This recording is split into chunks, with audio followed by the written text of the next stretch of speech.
Zoom is a little bit different, so I can't see everybody. It's not like looking at the Hollywood Squares anymore. There's a thing you can click on. That'll change that, Joe. I'm sure there's a lot of things I can click on that'll change a lot of things, but I'm not. Martha's gone to lunch, so I'm on my own. So I'm here. So we're online though, right, Trace? Yeah. You're ready now, sir. Top Okay. right button, So, Judge. pardon? Top right button will change your view. Oh, okay. All right. Well, let's get started. We're online. We're live. So I'll ask Commissioner Shermack if you would lead us in the Pledge of Allegiance, please. Absolutely. I pledge allegiance to the flag of the United States of America and to the republic for which it stands, one nation, under God, indivisible, with liberty and justice for all. Thank you.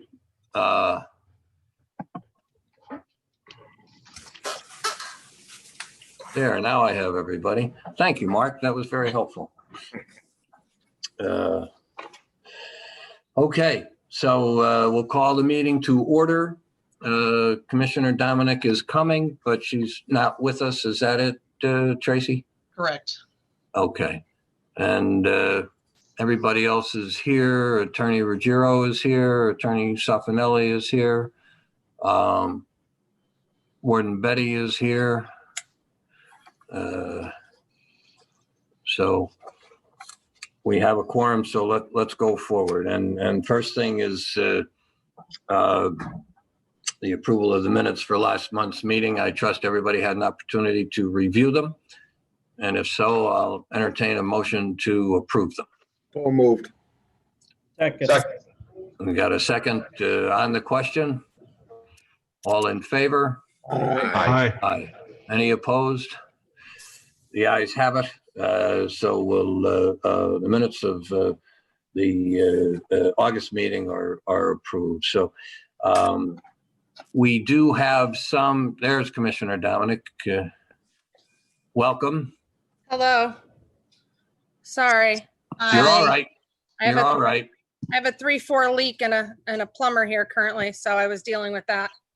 Okay. You have something with ears over your shoulder too. I'm not sure what that is. So doesn't look like a plumber can take care of that. I'm not sure.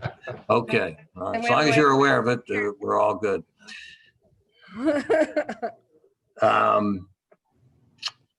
We do have some inquiries from the public, but they're not to do with the agenda items. So right. We'll skip to the motions, and I know Tracy sent around the payables. I trust everybody's had an opportunity to review those, and I'll entertain a motion to approve the payables for the Community Correction Center as well as the prison. Make a motion. I have a motion. Do you have a second? Second. Second on the question? All in favor? Aye. Aye. Aye. Any opposed? Okay, the ayes have it. The payables, the current payables are approved. So we'll turn to Controller DeBillio for his report. Mr. DeBillio? Yes, Your Honor. Controller's report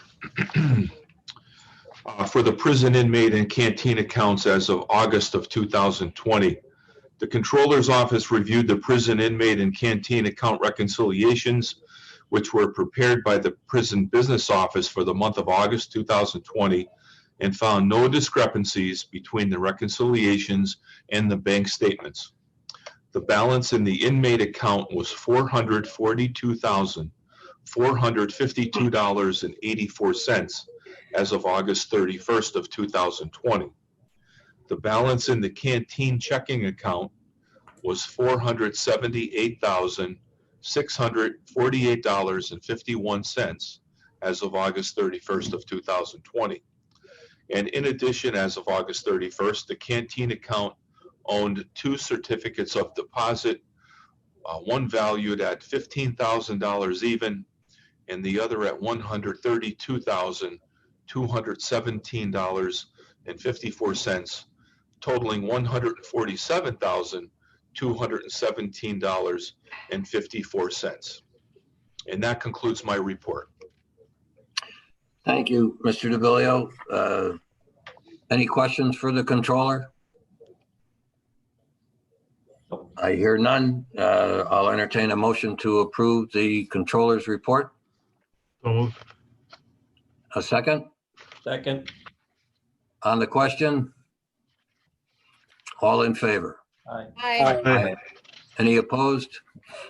Okay, the ayes have it. The controller's report is approved. Next, we'll have the Community Correction Center report. And perfect timing, Mr. Jeffers joins us with his Community Corrections Center hat on. Mr. Jeffers, Good welcome. afternoon, Judge. Good afternoon, Board. Thank you. The program's totals for August 2020 are item 1, adult house arrest had 141 participants and juvenile house arrest had 5 participants. Item 2, the program's revenues for the month of August totaled $49,417.56. Item 3, our program's expenses totaled $75,245.79. Item 4, the program's completions, house arrest had 32. Item 5, program's violations, house arrest had 8. Item 6, our program's warrants, work release has 6, house arrest has 2. And our budget report, item 7, is overtime is at 53% for the year, expenses are at 56% for the year, and revenue is at 37% for the year. That is all I have, sir. Any questions for Mr. Jeffers? No, If not, I'll entertain a motion to approve the Community Correction Center report. Make a So moved. motion. I have a motion. Do I have a second? second. Okay, on the question, all in favor? Aye. Aye. Any opposed? The ayes have it. Your report for September is approved. Mr. Jeffers, thank you. Thank you, sir. Thank you, Board. And we'll come now to the warden's report. Warden Betty? Good afternoon, Board. How's everyone? Good. Good, thank you. Warren. In-house population, the average daily population for August was 571 inmates, 396 were county inmates. As of September 10th, we had 599, 525 were adult males, 68 were adult females, and we had 6 juveniles. And the population of U.S. Marshal Service detainees as of the 10th was 172 detainees. Currently, our correctional officer numbers break down to the following. We have 164 officers on shift, 2 on workers' comp, 2 on administrative leave, for a total of 168 full-time officers. Budget as of August 31st, revenue was at 44% and expenses were at 66%. Inmates at or past their minimum dates, we're down to 9. That's a great sign. Of the 9, 1 has no home plan. 4 have home plans submitted and are awaiting approval. 3 have been remanded for the balance of their sentences, and 1 has had parole denied due to misconduct, and he needs to reapply for parole. Extraordinary occurrence reports. There were 3 in the month of August. On August 3rd, a county inmate became physical with officers and was placed into the emergency restraint chair for the safety of the staff and the inmate. Also on August 3rd, a state prison sentenced inmate had vandalized his cell and was refusing to comply with orders to move him out of the cell and into another cell. And staff had to use the pepper ball launcher and physically extract this individual from the compromised cell.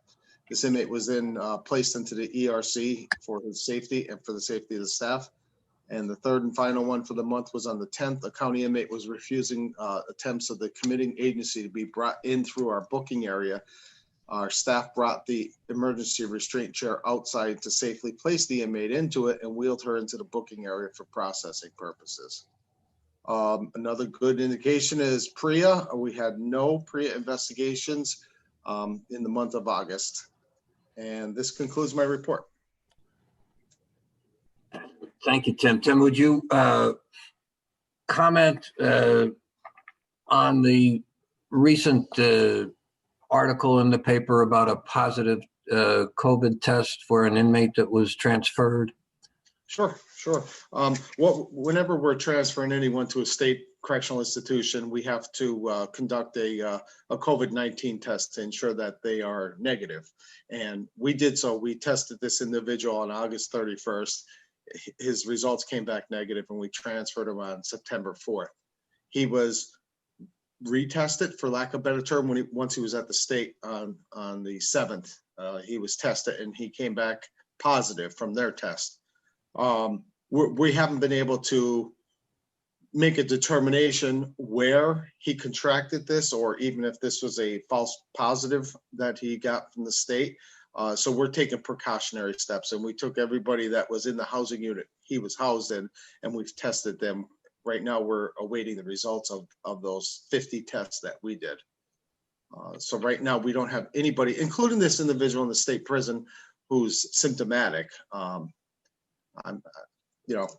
Again, I don't know if it's a false positive or what the deal is, but I can tell you we don't have anybody here symptomatic, and as of yet, we don't have any of the test results back. Did you lock down the unit? Yeah. To quote ESPN, we put them in a bubble. They're self-isolated. All 50 individuals are still allowed out of their cells together as a cohort group, so that they're not completely locked down and isolated, but their housing unit is quarantined from the rest of the facility.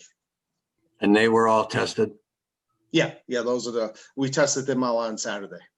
And staff?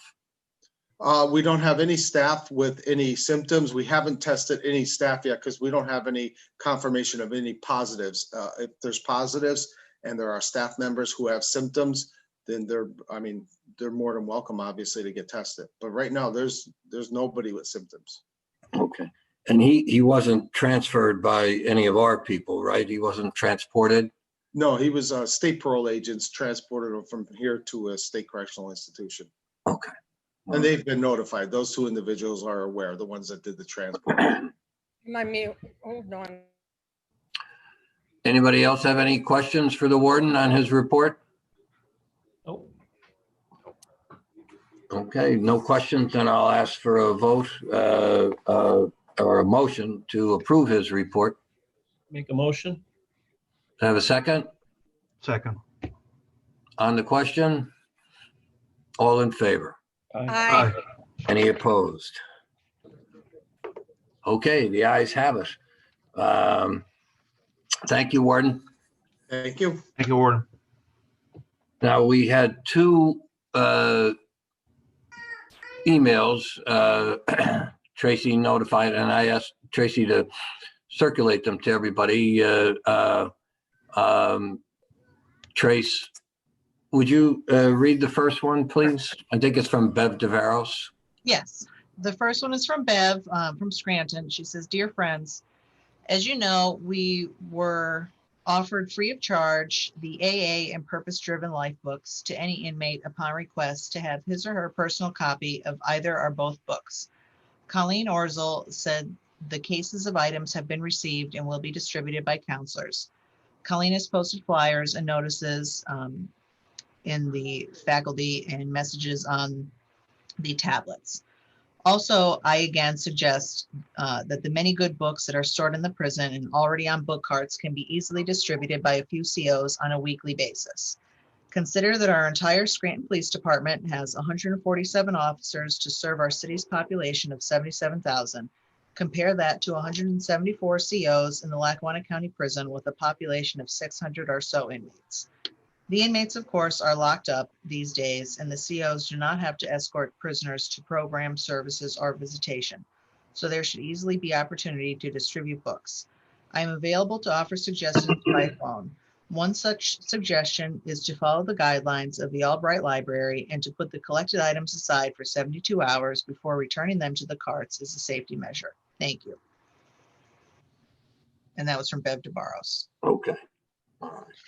And thank you, Bev, for your input, and we'll take that under consideration. Commissioner Dominic, you wanted to say something? Yeah, I have talked to Warden Betty and Deputy Warden Shanley about books on many of occasions, right, Warden Betty?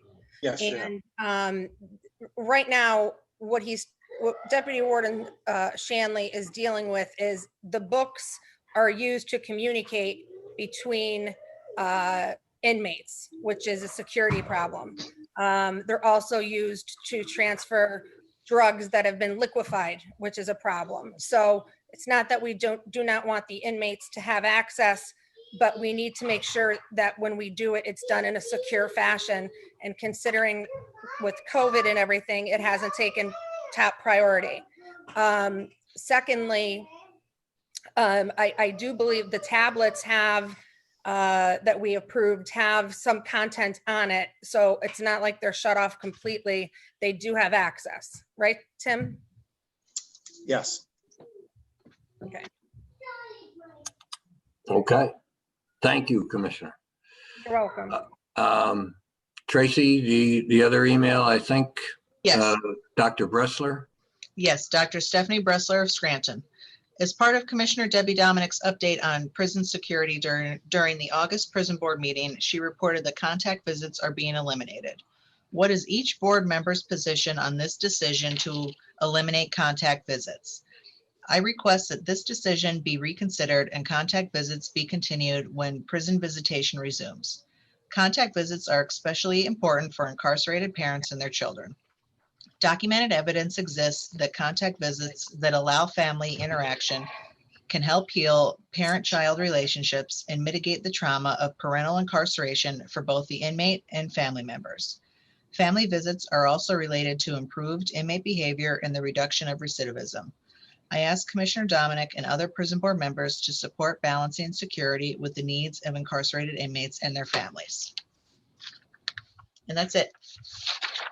I guess I'll address first and then everybody on the board can, if you want to tell your position, but basically we had to look at whether the risks outweighed the benefits, vice versa.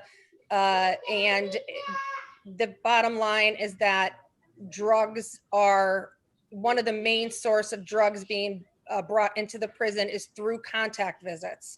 We do have a correction officer who would be in the room. However, even if we told them, no hugging, no touching, no this, no that, it would start an issue between the visitors and the COs and the inmates. So it wasn't even in a controlled setting. So what we have done is Deputy Warden Langen Warden Betty and Deputy Warden Shanley, when speaking to them about it, they both agree that if there is extenuating circumstances, such as a death in the family or a severe illness or something that you would not want to tell somebody along with everybody else, you could, under those circumstances, if approved by them, have an actual contact visit. However, there are 4 rooms that attorneys use that are away from the main visiting area. So those can be accommodated or utilized to accommodate the needs as well. And it's more private. So it is a privilege to have a contact visit. And unfortunately, that privilege has been abused. And,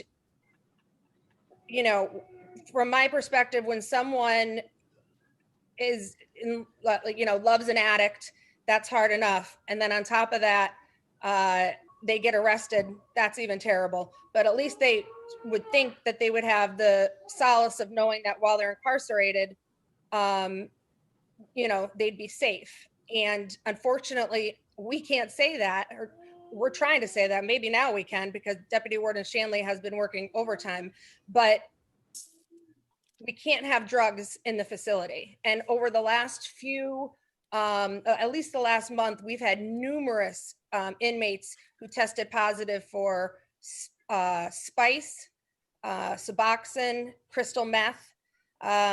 We just can't have that. So in my opinion, I do believe, and speaking with Tim, I'm not going to speak on his behalf, but I do believe, and it's not an extended facility, it's a county jail.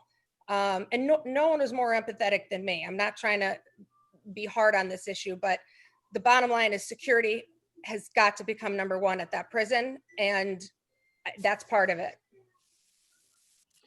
Thank you, Commissioner. If I may, I share Commissioner Dominic's concerns. I do believe security has to be the paramount concern while we do try to balance quality of life. We know drugs exist in the prison despite our efforts to keep them out. And one feeder of those drugs are the contact visits. So in order to reduce or eliminate drugs in the prison, this has to be temporarily suspended. I agree it's a privilege, and unfortunately, when the privilege is abused, there need to be measures to have more strict security. And right now, this is at least stopping one source of the infiltration of drugs, illegal drugs, into the prison. And we need to do whatever we can to stop the drugs in the prison. Warden? Well, as whether the board's aware or not, we haven't had any contact visits for 6 months now because of the COVID-19 crisis. Commissioner Dominic's right in that this is essentially a short-term holding facility. Our average length of stay is 60 days. By our own standards, in order to qualify for a contact visit, you have to be here 30 days misconduct-free anyway.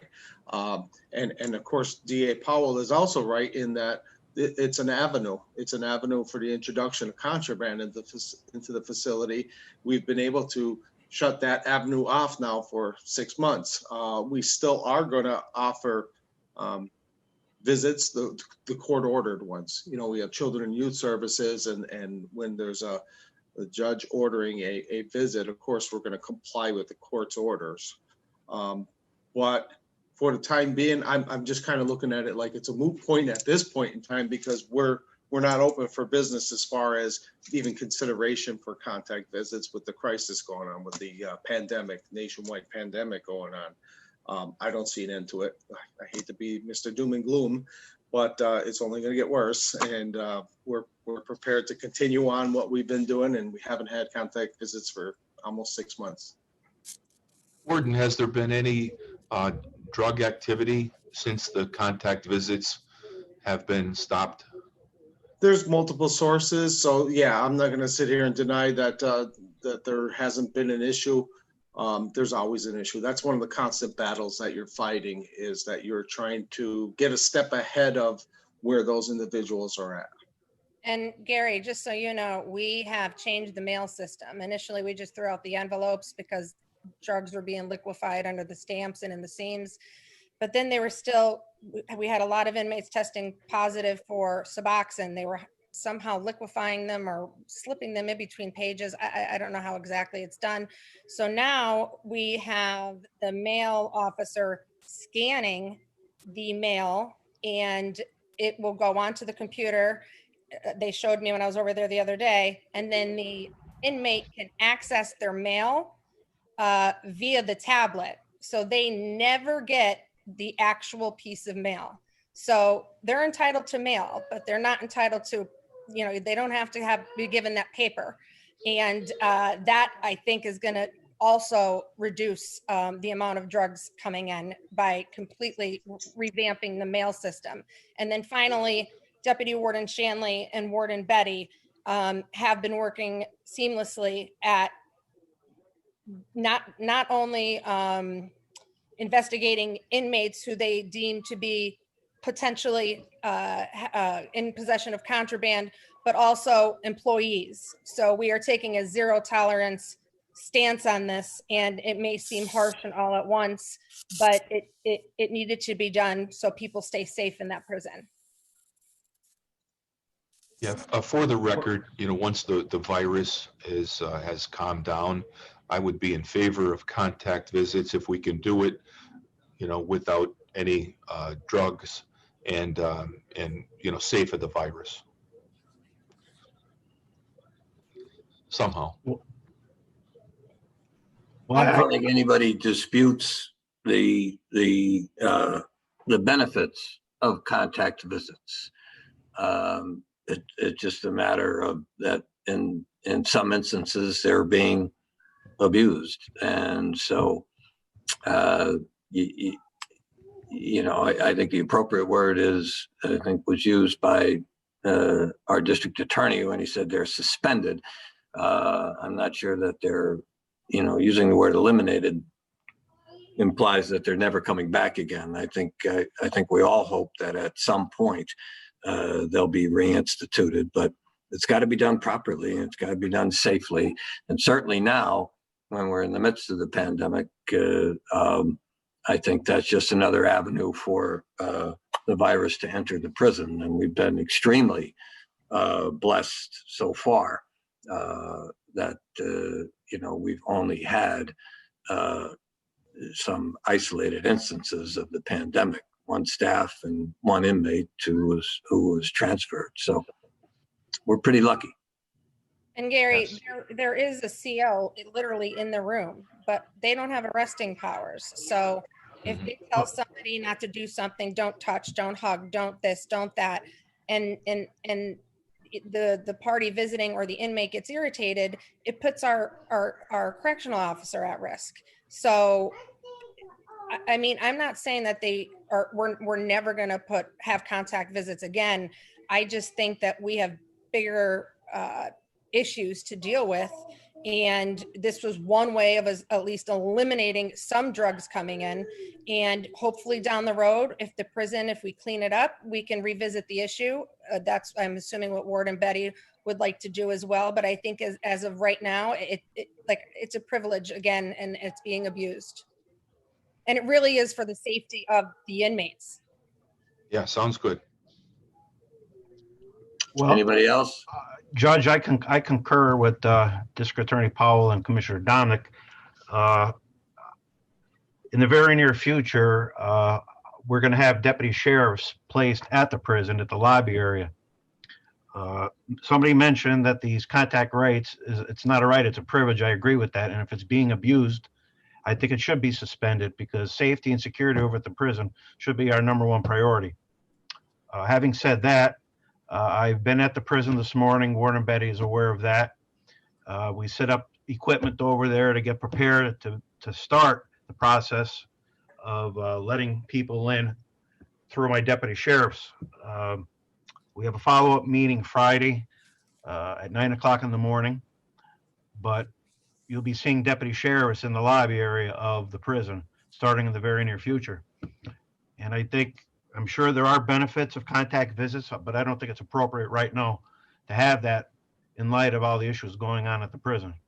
Maybe at a later date, we could revisit that, see how things go. But for now, I think Commissioner Dominic and District Attorney Powell hit the nail right on the head. Thanks, Sheriff. Anybody else? Okay. Anybody have any other business or any new business? All right, then. If not, I'll entertain a motion to adjourn. So moved. And a second? Second.